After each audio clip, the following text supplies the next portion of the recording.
25페이지 되겠습니다. 예, 말씀해 주겠습니다. 아브라함이 거기서 남방으로 이사하여 가데스와 술 사이 그랄에 우거하며 그 안에 사라를 자기 누이라 하였으므로 그랄 왕 아비멜렉이 보내어 사라를 취하였더니 그 밤에 하나님이 아비멜렉에게 현몽하시고 그에게 이르시되 내가 취한 이 여인을 위하여 내가 죽으리니 그가 남의 아내임이니라. 아비멜렉이 그 여인을 가까이 아니한 고로 그가 대답하되 주여 주께서 의로운 백성도 멸하시나이까? 그가 나더러 이는 내 누이라고 하지 아니하였나이까? 그 여인도 그는 내 오라비라 하였사오니 나는 온전한 마음과 깨끗한 손으로 이렇게 하였나이다. 하나님이 꿈에 또 그에게 이르시되 내가 온전한 마음으로 이렇게 한 줄을 나도 알았으므로 너를 막아 내게 범죄하지 않게 하였나니 여인에게 가까이 못하게 함이 이 까닭이니라. 이제 그 사람의 아내를 돌려보내라. 그는 선지자라. 그가 너를 위하여 기도하리니 내가 살려니와 내가 돌려보내지 않으면 너와 내게 속한 자가 다 정녕 죽을 줄 알지니라. 아비멜렉이 그 아침에 일찍이 일어나 모든 신복을 불러 그 일을 다 말하여 들리매 그 사람들이 심히 두려워하였더라. 아비멜렉이 아브라함을 불러서 그에게 이르되 내가 어찌하여 우리에게 이리 하느냐? 내가 무슨 죄를 네게 범하였건대 내가 나와 내 나라로 큰 죄에 빠질 뻔하게 하였느냐? 내가 합당치 않은 일을 내게 행하였도다 하고 아비멜렉이 또 아브라함에게 이르되 내가 무슨 의견으로 이렇게 하였느냐? 아브라함이 가로되 이곳에서는 하나님을 두려워함이 없으니 내 아내를 인하여 사람이 나를 죽일까 생각하였으며 또 그는 실로 나의 이복 누이로서 내 처가 되었음이니라. 아멘.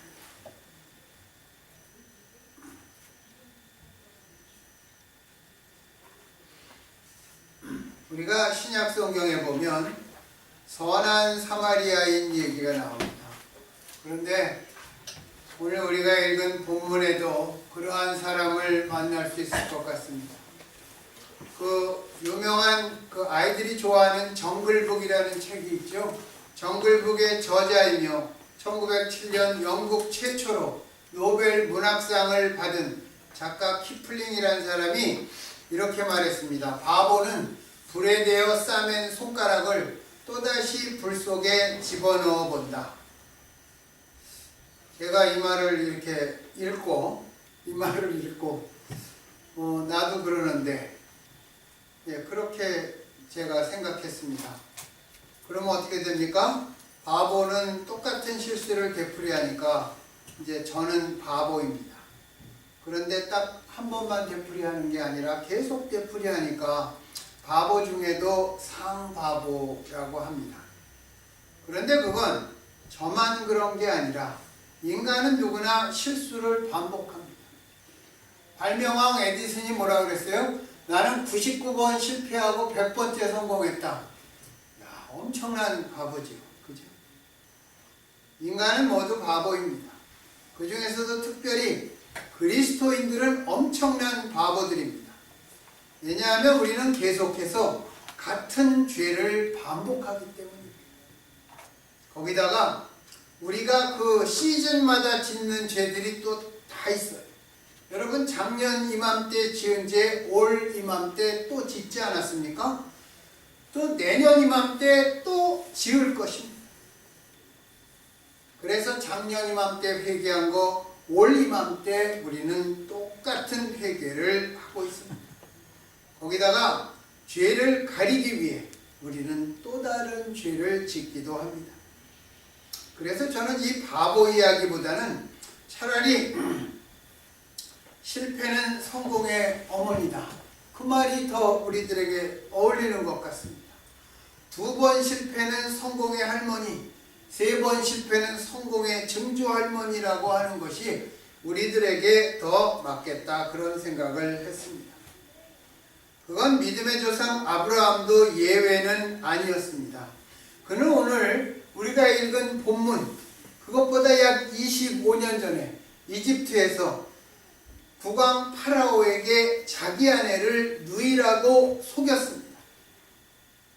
그런데 거기서부터 25년이 지난 지금에도 그랄 왕 아비멜렉에게도 똑같은 거짓말을 되풀이하였습니다. 우리가 나중에 보면 아브라함의 아들 이삭도 아내인 리브가를 누이라고 속였습니다. 그렇죠? 아버지가 자기 어머니 사라를 아버지가 누이라고 얘기했을 때 이삭은 태어나지 않았습니다. 그럼에도 이삭은 아버지의 것을 어떻게 됩니까? 그거 뭐 물려받았다고 그래야 됩니까? 그래서 이삭도 똑같은 짓을 되풀이한 것을 봅니다. 언제 봤다고 그럴까요? 그게 아마 아버지니까 아들이니까 그랬을 것입니다. 여기에 나오는 그랄이라는 곳은 가나안 땅과 이집트의 국경지대에 위치해서 그곳에는 상인들이 많이 집결했다고 합니다. 그리고 아비멜렉이 통치하는 이 그랄은 왕도였습니다. 한편 아브라함은 권속과 가축도 많았고 군사적인 힘도 있었습니다. 이런 경우에는 서로 간의 쌍방의 안정과 유익을 위해서 조약을 체결하고 정략결혼 등으로 상호 간의 유대를 다지는 것이 당시에 흔했다고 합니다. 그런데 아브라함에게는 딸이 없었습니다. 자기 아내인 사라의 미모가 뛰어나서 상대방의 이목을 끈 어떻게 보면 불리한 입장이었습니다. 그런데 이 사라의 미모는 대단하였나 봅니다. 25년이 지났어도 그 당시에 보톡스도 없었을 텐데 주름도 이렇게 안 생겼나 봐요. 여전히 곱고 아리따웠던 모양입니다. 여자분들 25년 전에 그 피부하고 지금하고 똑같습니까?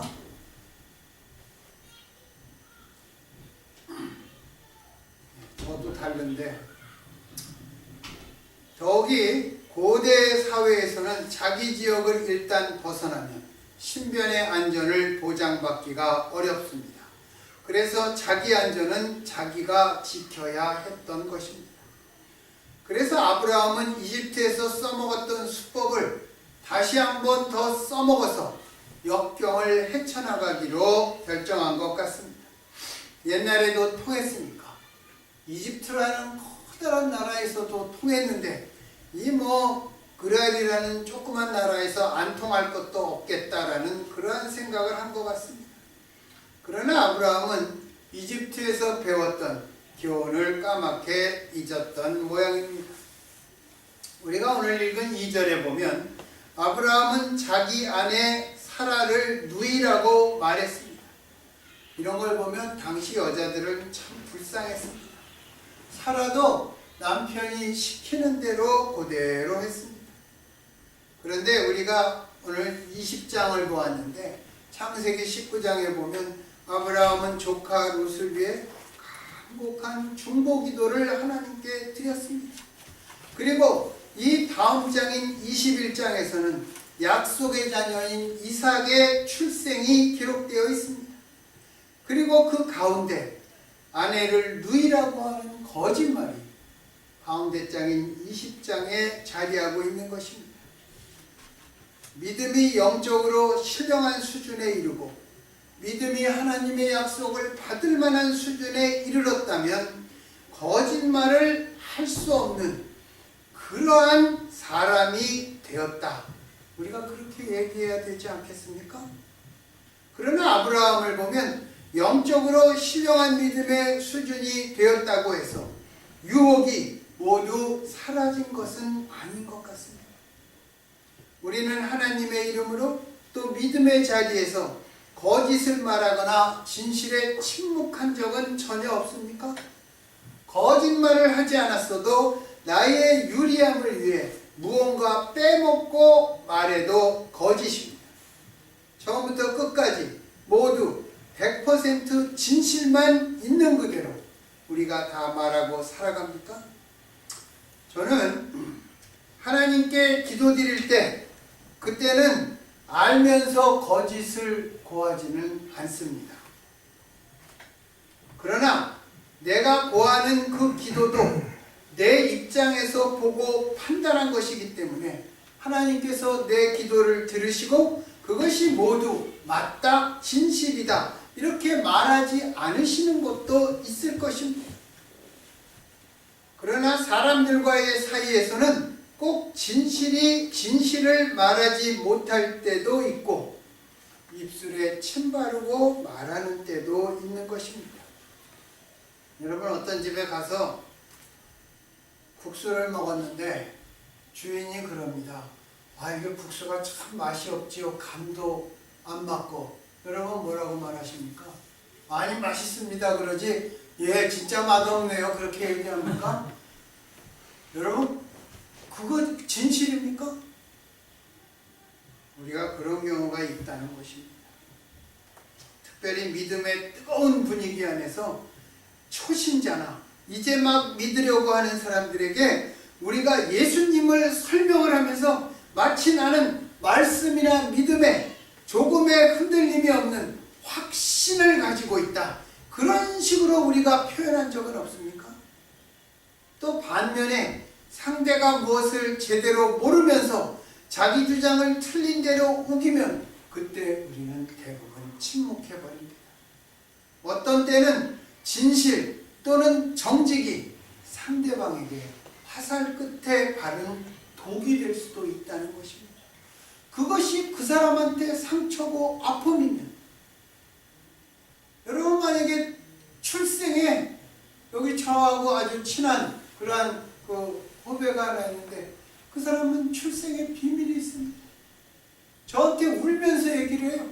그런데 그거를 정말 거짓말이 아니니까 사실이니까 그 말을 해대면 그 사람한테는 치명적인 독이 되는 것입니다. 그래서 제가 성경을 좀 열심히 찾아봤어요. 성경을 찾아보면 여러분, 성경에 거짓말한 부분이 있습니까? 없습니까? 10군데도 더 나옵니다. 악의적 거짓말도 있지만 선의의 거짓말도 있습니다. 여러분, 하나님이 거짓말 하셨습니까? 안 하셨죠? 그러면 하나님이 사람에게 거짓말을 시키신 적은 있습니까? 생각이 안 나죠? 하나님이 거짓말을 시키신 적도 있습니다. 하나님이 사울왕을 세우신 것을 후회하셨다. 그리고 사무엘 선지자에게 내가 베들레헴에 가서 이새의 아들 중 한 사람 내가 지명하는 자에게 기름을 붓고 정말 앞으로 왕이 될 것이다 그렇게 얘기해라. 그러니까 사무엘이 뭐라고 그랬습니까? 하나님, 사울 왕이 아니면 나를 죽일 것입니다 그랬습니다. 그러니까 하나님께서 사무엘에게 가서 제사를 지낸다고 해라. 그리고 나서 아들들을 청해라. 그렇게 말했던 것입니다. 아브라함의 경우에도 과거의 실수가 일단 정지되었다고 해서 다시 동일한 유혹에 빠지지 않는다는 보장이 없습니다. 하나님께서는 아브라함이 과거에 지은 거짓말을 용서해 주셨습니다.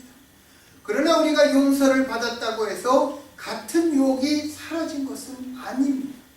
나이를 더 먹었으므로 신앙의 연륜이 깊어졌으므로 영적 기도를 더 깊게 많이 한다고 해서, 내가 봉사를 많이 한다고 해서, 목사나 장로가 되었다고, 신학교수가 되었다고 해서 죄로부터 면제받는 것이 아닙니다. 솔로몬 왕은 성전 건축 후에 신령한 기도를 드렸고 하나님 앞에 1000마리의 짐승을 잡아 번제로 드렸습니다. 그리고 하나님께서 네가 필요한 게 무엇이냐 내가 주겠다 그랬을 때 부귀나 장수를 구하지 않고 이 많은 백성을 다스릴 지혜를 구했습니다.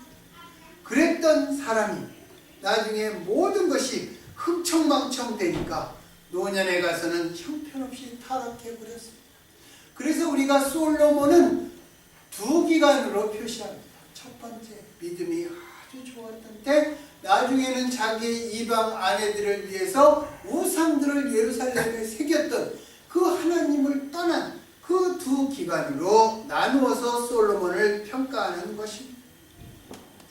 이런 모습에 대해서 사도 바울이 고린도전서 9장 27절에 정확하게 지적했습니다.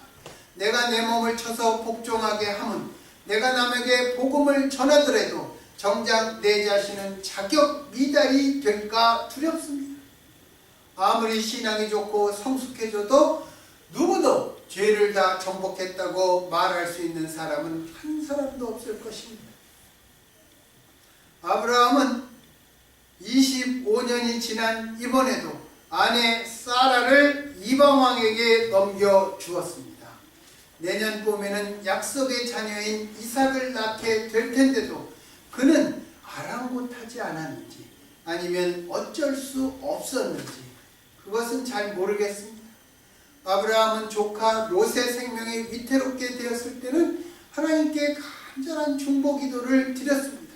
그리고 집에서 기른 318명을 데리고 롯을 구하기 위해 싸움까지 했습니다. 그러나 자신의 신변에 위협이 닥쳤을 때는 소돔의 유황불로부터 롯을 구할 수 있었던 하나님께 기도 한마디 드렸다는 여기 말씀이 없습니다. 어제의 영적 절정이 오늘의 위기 앞에서 자동적으로 힘과 능력이 발휘된다. 그런 것 같지 않습니다. 우리가 열왕기상 18장과 19장에 보면 선지자 엘리야가 갈멜산에서 바알의 선지자 450명과 단독으로 대결해서 이겼지만 그 다음날 왕후 이세벨이 자기를 죽이려 하니까 무서워서 광야로 도망친 얘기도 같은 맥락입니다. 우리 같은 사람들은 말할 것도 없고 아브라함도 엘리야도 인간의 믿음 생활에는 한결같은 지속성이 유지되지는 않는 것 같습니다. 아브라함의 신앙도 이런 면에서 굴곡이 있습니다. 한순간에는 정상을 향해 힘차게 나아가지만 또 다른 순간에는 낭떠러지로 떨어지기도 하는 것입니다. 롯을 구하기 위한 어제의 신령한 중보기도의 그 입이 그 똑같은 힘으로 오늘은 거짓말하는 입이 되었습니다. 위기는 언제나 우리들의 믿음의 이면을 들여다보게 하는 선명한 거울인 것입니다. 구름이 잔뜩 낀 날 구름 너머 태양이 있다는 것을 알면서도 우리 눈에는 짙은 구름만 보입니다. 내 믿음의 분량보다 어려운 상황 속에서 우리 눈에는 현실만 크게 보이는 것 같습니다. 4절을 보면 아비멜렉이 하나님께 이렇게 말합니다. 주여, 주께서 의로운 백성도 멸하시나이까? 여러분, 성경에서 하나님을 믿지 않는 사람 중에 이렇게 말한 사람은 찾아볼 수 없습니다. 이 구절은 아브라함이 소돔성의 멸망 계획을 듣고 하나님께 뭐라고 말씀드립니까? 주께서 의인을 악인과 함께 멸하시나이까? 저 성에 의인 50명이 있으면 어떻게 하시겠습니까? 나중에 10명까지 내려갑니다. 여러분, 소돔성은 왜 멸망했습니까? 악해서 멸망한 것이 아니라 의인 10명이 없어서 멸망한 것입니다. 그래서 오늘날 이 시대에 그리스도인의 정말 그 역할이 중요한 것입니다.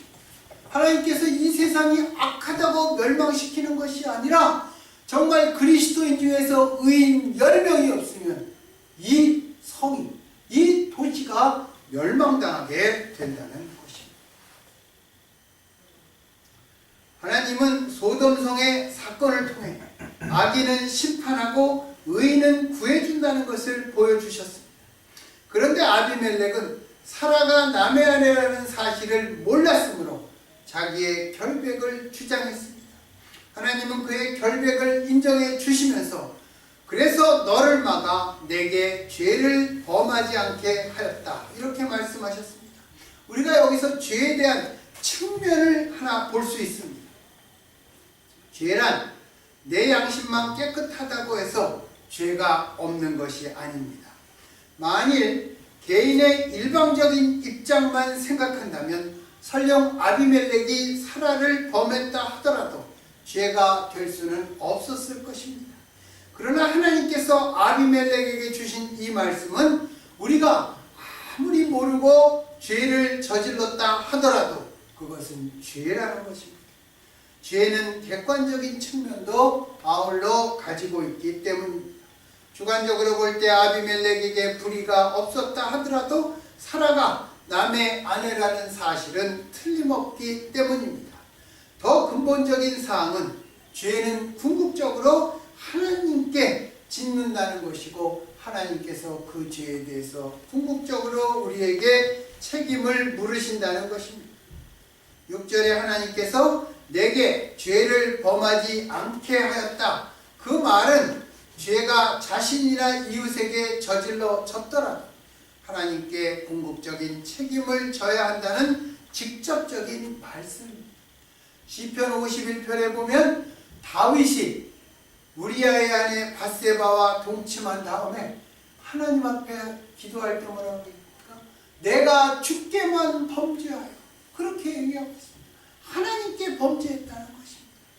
누가복음 15장에 나오는 탕자도 이것을 깨달았습니다. 그리고 정말 그 야곱의 아들 요셉도 이 사실을 잘 알고 있었기 때문에 그 보디발의 아내가 자꾸 유혹할 때 내가 하나님께 죄를 지을 수 없다, 그 자기의 신앙의 기준으로 그것을 유혹을 물리쳤던 것입니다. 우리가 주기도문에서 보면 우리의 죄를 사하여 주옵시고, 우리의 죄를 사하여 주옵시고가 주기도문 어디에 들어있습니까? 제일 가운데 들어있습니다. 주기도문의 핵심에 들어있습니다. 우리의 죄를 사하여 주옵시고.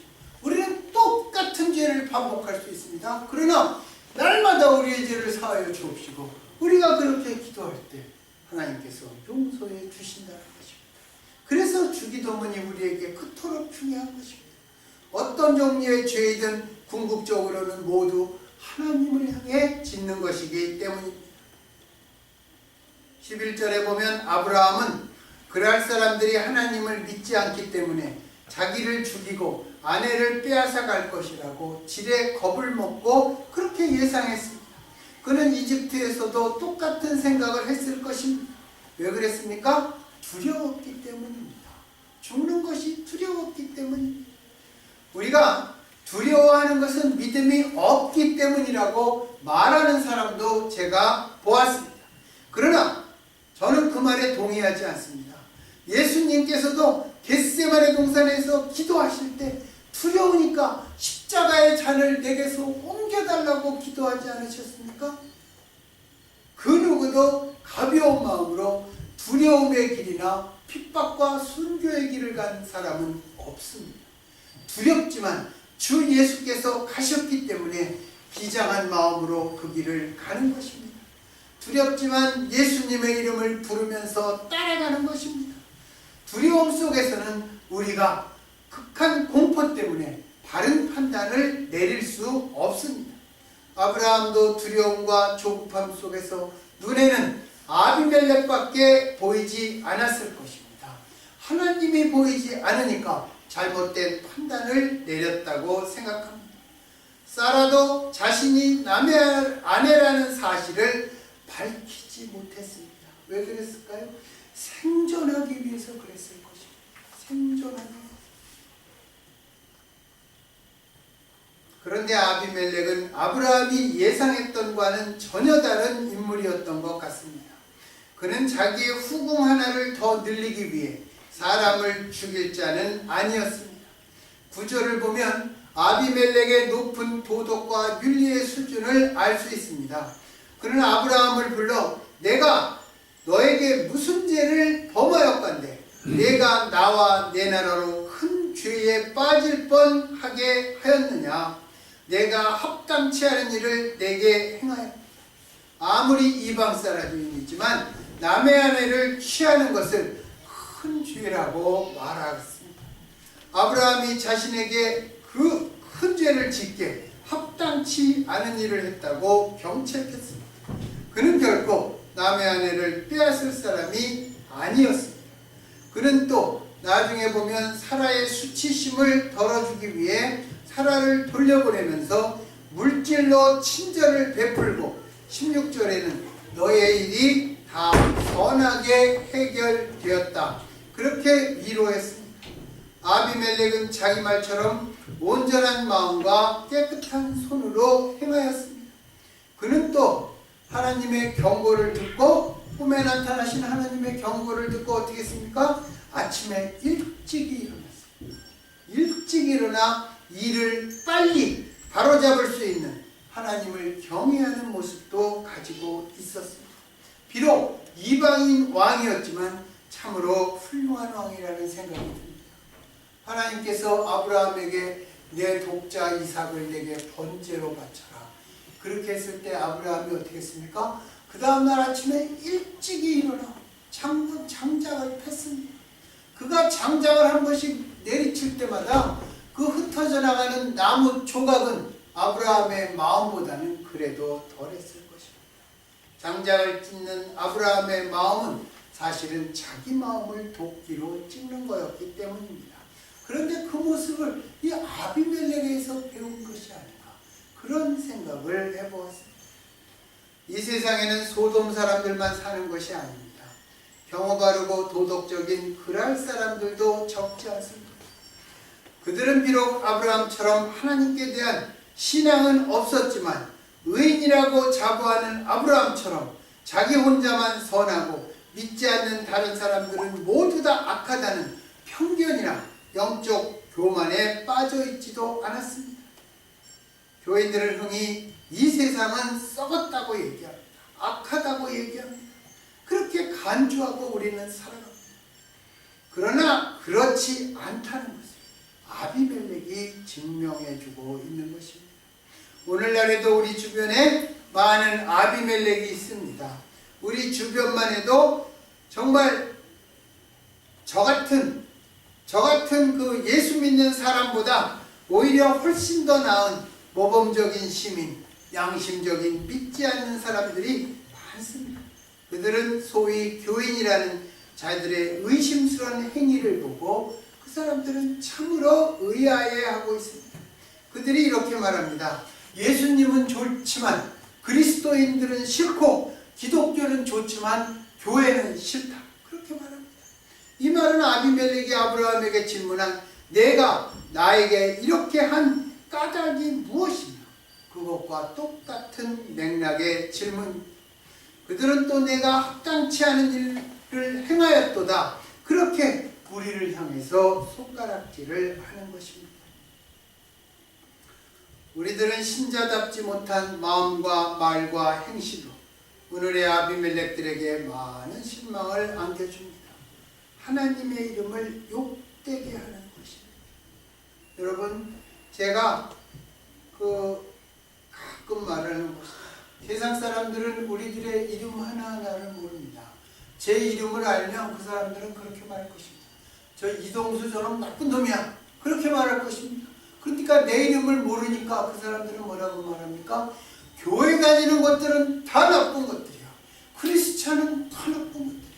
그러면 이 지탄의 방향이 누구에게 갑니까? 예수님께 가는 것입니다. 하나님의 이름을 욕되게 하는 것입니다. 그것이 어찌 1년에 한두 번뿐이겠습니까? 그런데 우리들은 우리들의 모습을 잘 모르는 것 같습니다.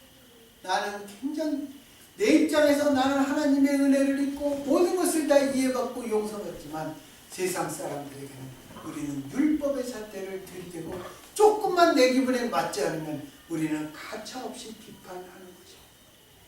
아비멜렉이 아브라함에게 지적한 합당치 않은 일이 나에게서부터, 우리들에게서부터 없어져야만 오늘날의 아비멜렉에게 내가 비로소 복음의 증인이 되는 것입니다.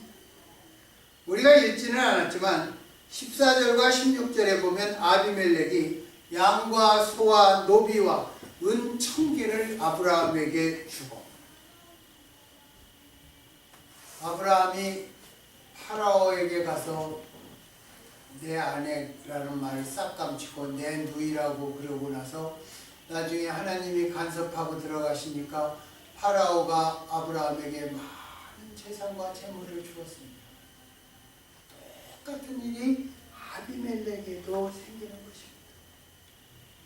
아마 파라오도 아마 그렇게 얘기한 것 같습니다.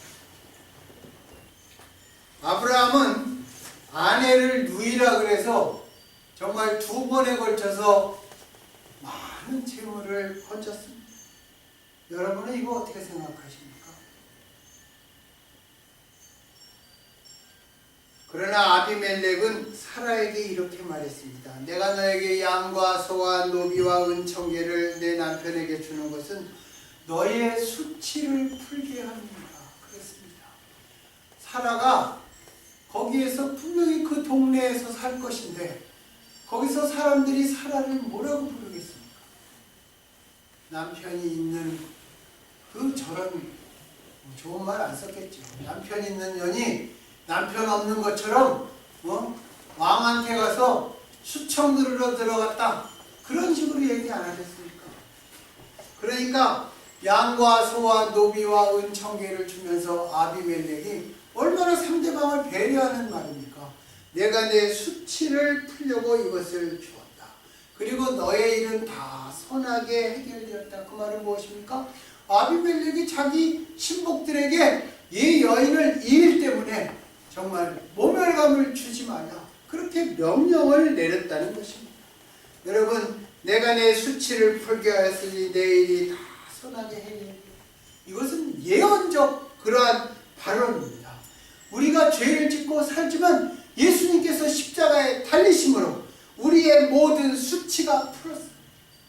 우리가 모든 일이 다 선하게 우리에게 임하신다는 것입니다. 하나님은 아브라함의 허물에도 불구하고 결국 그를 축복해 주셨습니다.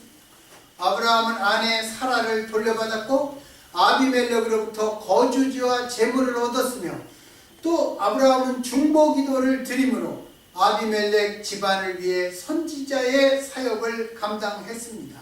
그리고 약속의 자녀인 이삭을 반드시 낳게 되리라는 약속의 증거를 보았던 것입니다. 하나님께서는 아브라함의 역경과 두려움과 거짓말을 선하게 사용하셔서 아브라함으로 하여금 믿음의 걸음을 한 걸음 더 앞으로 떼어놓도록 인도해 주셨고 하나님의 크신 은혜를 베푸시는 축복의 방편이 되게 하셨습니다. 이 시점에서 아브라함은 자신과 아비멜렉을 뒤돌아보고 되새겨보았을 것입니다. 무슨 생각이 들었을까요? 하나님과 아비멜렉에게 참으로 창피하였을 것입니다. 그리고 한편으로는 감사하였을 것입니다. 우리도 2013년 이 한 해가 기울어가는 이 시점에서 나를 되새겨봐야 나를 찾게 되지 않겠습니까? 사람이 할 수 있는 가장 어려운 일은 무엇입니까? 내가 나를 보는 것입니다. 사람이 할 수 있는 가장 쉬운 이야기는 무엇입니까? 남의 흉을 보는 것입니다. 우리는 성경에서 아브라함을 통해서 나를 되새겨 봐야 할 것입니다. 되새겨 보려는 시도와 그 눈이 열리길. 그래서 다가오는 2014년에는 우리가 똑같은 것을 좀 덜 되풀이하지 않는 그러한 믿음이 되길 예수님의 이름으로 축원합니다. 찬송가 잠깐 기도하겠습니다.